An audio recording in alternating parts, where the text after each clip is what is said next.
Well, question number 2 from the listeners today, Frances. If Barca could sign only one player, who should that be and why? And when you sent me this question, Frances, I absolutely love this question.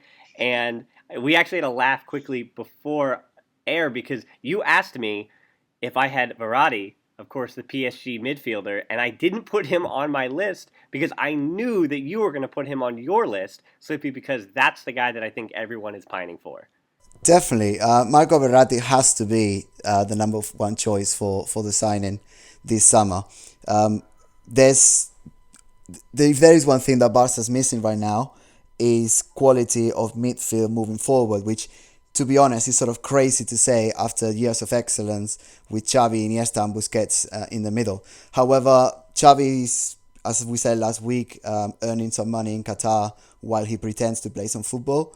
Iniesta is, I would say, on his way out. Obviously, he has performed really well when he's been fit, but his importance within the team has decreased this year, particularly in the stretch at the end of the season.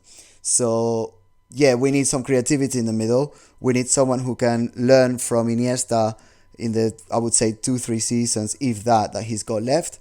And Marco Verratti has all the quality. Now he's been a professional for many years.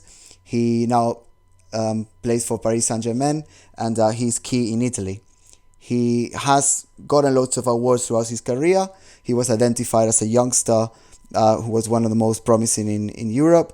And he is basically bossing the midfield in both the teams that he represents. And without a doubt, at 24 years old, he's a prospect for the future that Barca should invest heavily on. So the question is, if you had to sign the one player, and I think when it comes to the one player, it has to be Verratti because of the quality that he has, the potential that he has, and his predisposition to learn from arguably the best attacking midfielder ever, which in my eyes is Iniesta. You see, Frances, it's hard to argue with you, and that's why I came up with 6 different options 6 different options. to try to combat, 5 real options, then one other option that I've come up with. And the number one I've come up with is, not to play Real Madrid's game of signing the hottest commodity, but I think it's almost a addition by subtraction in that this isn't my number one player, I'll get to that in a second, but I put Kylian Mbappe, of course, the 18-year-old French attacker on the list simply because if Barcelona, very much I think like the Neymar signing, if Barcelona were to get his signature, that means that he's not going to any of the other top teams in the world. And I think for a guy that, 18 years old, 21 goals, 8 assists across all competitions, 15 of those coming in the French First Division. For me, Mbappe, you look at the things that he does just as a youth player, even if obviously with Neymar, Messi, Suarez right now, he would still be coming off the bench. But again, Suarez is just hitting about 30, and Mbappe in a season or two could be not only taking goal-scoring appearances off the Barcelona bench, he could turn that into being that number 9 up top. Maybe not a traditional Romelu Lukaku number 9, back to the goal kind of number 9, but between him and Messi and Neymar, that's the kind of speed and just I couldn't imagine the runs that would be set up 3 or 4 passes before a goal is scored. And while Suarez has done his job and again is one of the most fantastic traditional number 9s in the world, probably just behind Lewandowski of Bayern Munich, I think Mbappe is already one of those guys. But Real Madrid, of course, already throwing, it looks like 100 million euros at AS Monaco to try to secure his signature. And so I think that could be, for Barcelona, taking away his signature from Real Madrid might be an important piece of the puzzle.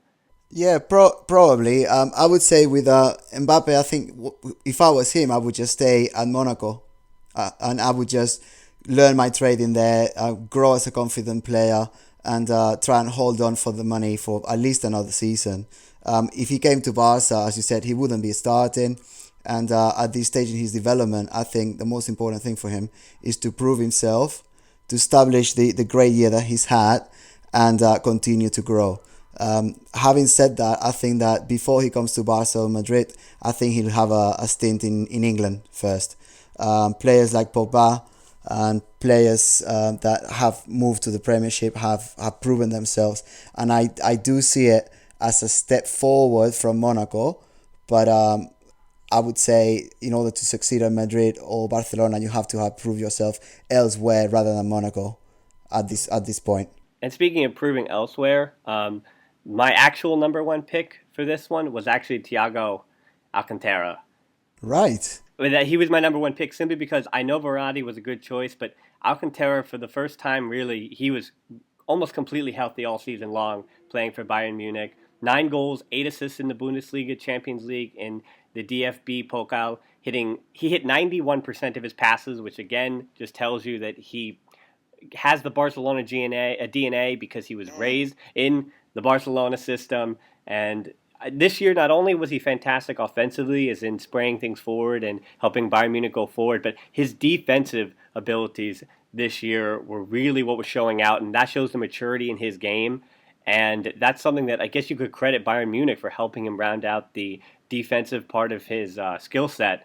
But for me, Thiago Alcantara, I think he is exactly the player that Barcelona would love to have back, where he is truly a difference maker and a game changer with one pass in the very same way that, I mean, this year with Andres Iniesta, you see that there's that special quality that, and this is no slight on Denis Suarez, Rafinha, or Andre Gomez, or even Sergio Busquets or Rakitic. It's that Andre Iniesta is that guy where if he is just outside the 18, you know that you are one beautiful pass away from putting the ball in the back of the net. And I think Thiago Alcantara is now at that level where he is one of the best attacking midfielders in the entire world, yet still somehow he has that defensive ability to really help out what Bayern Munich did, whether it's as a deep-lying playmaker or moving forward. And speaking of moving forward, the other guy I had on my list was Paulo Dybala as being a serious contender, 18 goals, 7 assists. He's playing with Juventus this year. Barcelona fans got to see him up close in the Champions League. And while he was playing as a center forward a few times this year, I think that's where he's projected to play as he gets even older. Again, he's already in his early 20s, but he scored 10 goals this year from attacking midfield perspective. But for me, Frances, the reason he wasn't my number one, as again, fans love Dybala, think he could be the heir to Messi, as so many players have been. With Messi at his age, we see that Messi does like to slip in and play in that number 10 role. Yet Dybala, if he were to join the club, would probably have to keep Messi out on the wing, where, again, Messi, as he continues to age, is going to want to come in a little bit more and just play more centrally and not have to worry about the duties out wide. Right. 2 points you made in there. Let's start with Dybala first. I would say Dybala is a player that I think sooner or later will be a Barca player. I don't think it's going to be happening this season, maybe not even in 2 seasons' time, simply because we've got in my eyes, the best front three in the world. And none of those players are going anytime soon. And same reasoning I argued earlier for Mbappe, it's for Dybala. They wouldn't be starting right now. Obviously, they would be pushing the front three more than, say, Alcácer is doing right now. But I just don't see I don't see that the first priority for Barca this summer has to be signing a forward. Having Dybala would obviously improve the team, but the amount of money that he would potentially cost the club, I don't think would be money well spent if we were only to sign one player.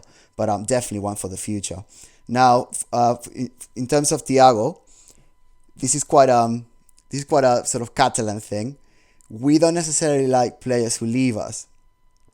You saw the experiment of bringing Cesc Fabregas back, and bringing Cesc back really backfired because the fans sort of always thought, well, you were free for us, so you were one of our youth players. You decided to leave at 17, then you cost us a lot of money, and you didn't quite perform to the same standard. So players that leave are not always welcome with open arms at Barca. Now, Thiago would be one of them.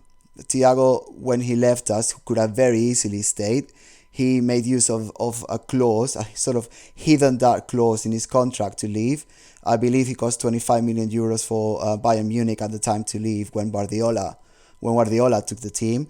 So I don't really necessarily think it would be a fan favorite if he came back, at least from the start. Now, I'm not going to say he's not the ideal player for Barca. Of course, he would be great. He knows the ins and outs. His brother plays for the team.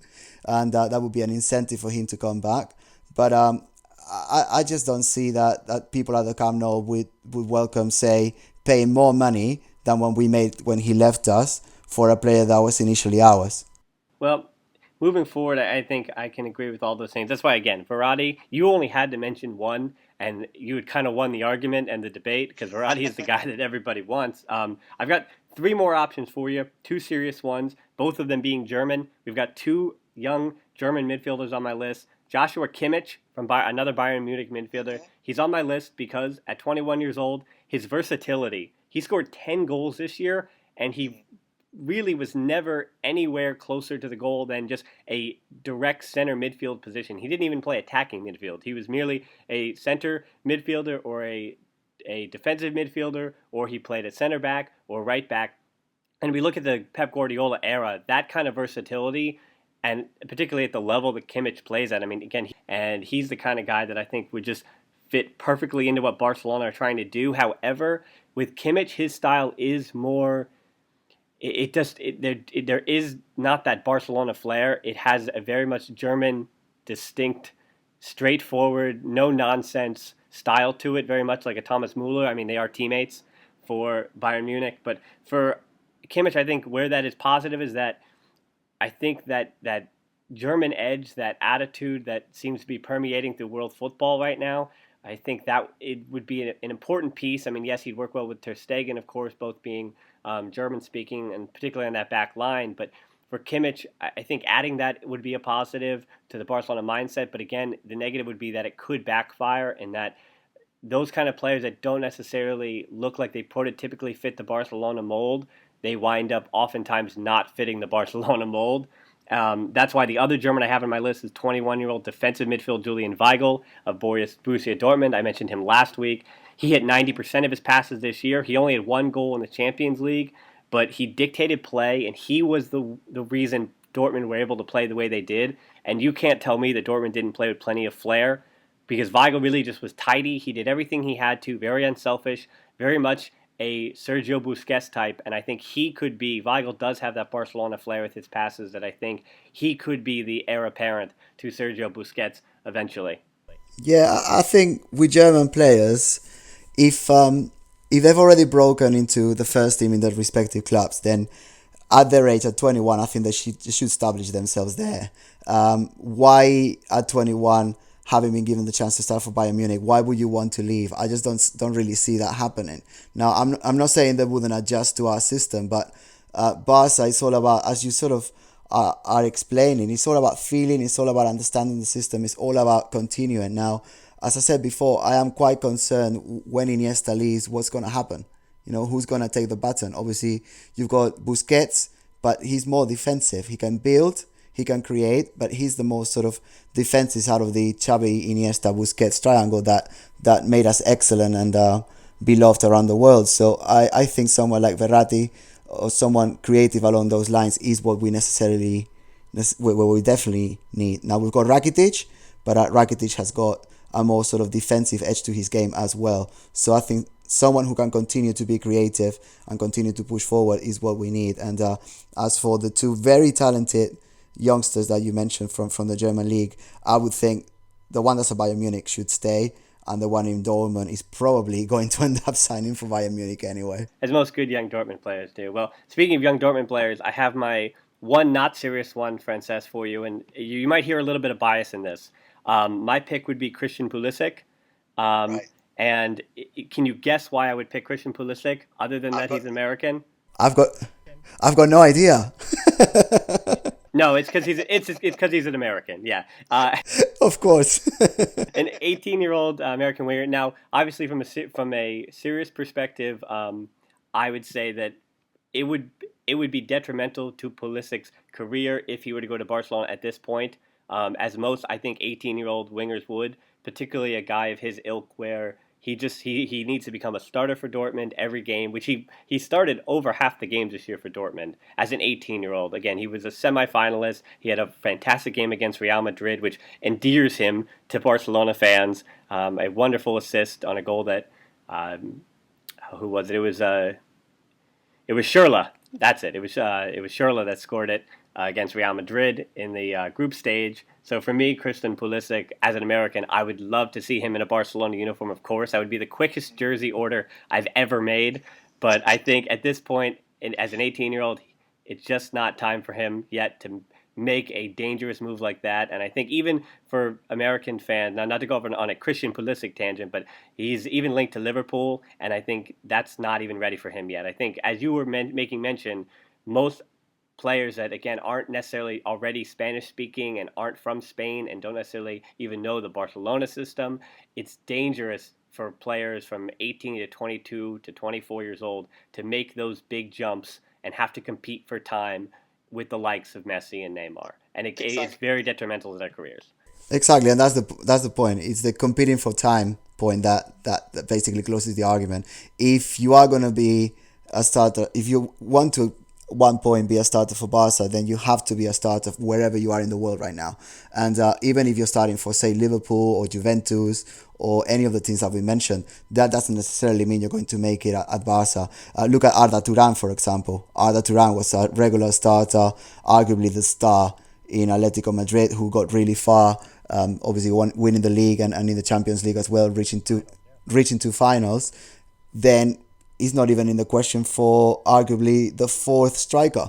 So you have to be a proven star, and you have to have a lot of potential, and you have to have, as you said, a little bit of understanding of the system. And obviously if you speak Spanish, then things become easier in order to have a chance of succeeding at Barca.